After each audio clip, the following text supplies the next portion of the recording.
آزاداری کو لکھا گیا کیونکہ ایک موسم آیا ہے، ایک وقت آیا وہ جا رہا ہے جس دن کو ہم نے معین کیا ہے امام کی ضیافت کے لیے۔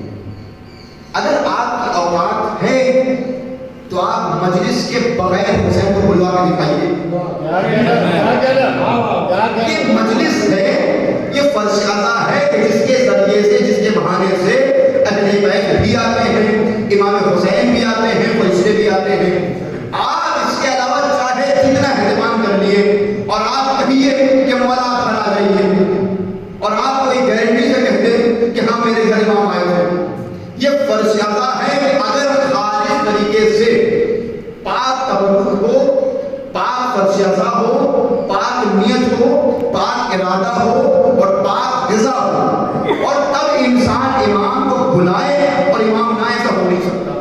لیکن یہ فرشادہ کے طفیل میں ہم نے امام کو مہمان بلایا تھا اپنے عزاخانوں میں، اب وہ مہمان نوازی کا سلسلہ ختم ہو رہا ہے، اس وجہ سے امام کو الوداع کہا جا رہا ہے۔ نہ یہ کہ ہم امام کی بیعت سے نکل رہے ہیں، ہم آلریڈی امام کی بیعت میں ہیں، امام مہدی علیہ السلام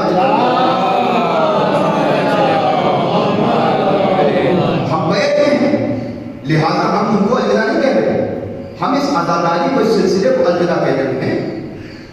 آپ حرم جاتے ہیں، زیارت جا کے دیکھیے، اگر الوداع کہنا حرام ہے، گناہ ہے، تو آپ قبر پہ جا رہے ہیں امام کی، وہاں پر امام معصوم سے ہی الوداعی زیارت مرقوم ہے۔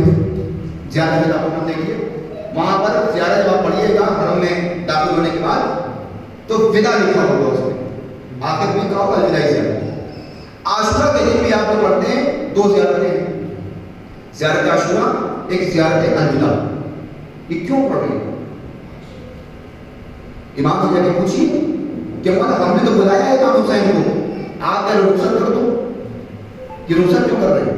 رخصت اس لیے کر رہے ہیں کہ ہم وہاں سے رخصت ہو رہے ہیں۔ اگر حرم میں یہاں سے ہمارے سلسلے سے سلسلہ ختم ہو رہا ہے، اگر پورے سال عزاداری آپ کو کرنا ہے تو پھر آپ بھول جائیں گے کہ آپ شادی کر پائیں گے، آپ ولادتیں کر پائیں گے، آپ عقیقے کر پائیں گے، کیونکہ اگر پورے دن ہمارے یہاں عزاداری کا سلسلہ رہے گا پورے سال تو ہمارے یہاں کوئی خوشی نہیں ہو سکتی۔ تو یہ سلسلہ ہم نے باندھا، اس سلسلے کو ختم کیا جا رہا ہے، اگلے سال کو ملتوی کیا جا رہا ہے۔ نہ یہ کہ ہم امام کو چھوڑنے والا آپ سے ہمارا کوئی واسطہ نہیں، ایسا نہیں۔ یہ طرح طرح کی خرافات اس وقت قوم میں داخل کی جا رہی ہیں اصلاح کے نام پر، اس سے ہوشیار رہیے۔ ہر بڑے امامے کے پیچھے جانے کی ضرورت نہیں ہے، کیونکہ شیطان جو ہوتا ہے وہ چھوٹے موٹے لوگوں پہ ہاتھ نہیں مارتا، وہ بڑے بڑے چہرے دیکھتا ہے، بڑے بڑے لوگوں پہ ہاتھ مارتا ہے۔ تو جب مطلب یہ ہمارا سلسلہ اگلے سال کے لیے ملتوی، اور اس میں کوئی عرض نہیں ہے۔ اگر کوئی مولوی آپ سے کہے کہ یہ آپ یا حسین الوداع کیوں کہہ رہے ہیں، آپ مت پڑھیے، بالکل پڑھیے، کیونکہ یہ سلسلہ ہمارا چلا رہا ہے۔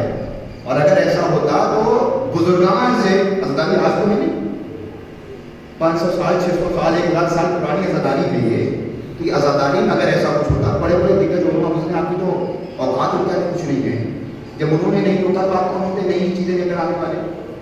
تو اب میں نے جس حدیث سے قرآن کی آیت، قرآن کے چھوٹے حصے کو آپ کے سامنے سرنامہ سبق قرار دیا ہے، اس میں پروردگار ارشاد فرما رہا ہے، بسم اللہ الرحمن الرحیم، والعصر ان الانسان لفی خسر الا الذین آمنوا وعملوا الصالحات وتواصوا بالحق وتواصوا بالصبر۔ کہ زمانے کی قسم، ابھی کسی ترجمہ سنیے، تفسیر آپ کے سامنے عرض کرتا ہوں، والعصر زمانے کی قسم، ان الانسان لفی خسر، انسان خسارے میں، الا الذین آمنوا وعملوا الصالحات، سوائے ان لوگوں کے کہ جو لوگ ایمان لائے اور عمل صالح انجام دیے، وتواصوا بالحق وتواصوا بالصبر، سوائے نیک ایمان لائے، نیک اعمال انجام دیے اور ایک دوسرے کو حق کی وصیت کی اور صبر کی وصیت کی۔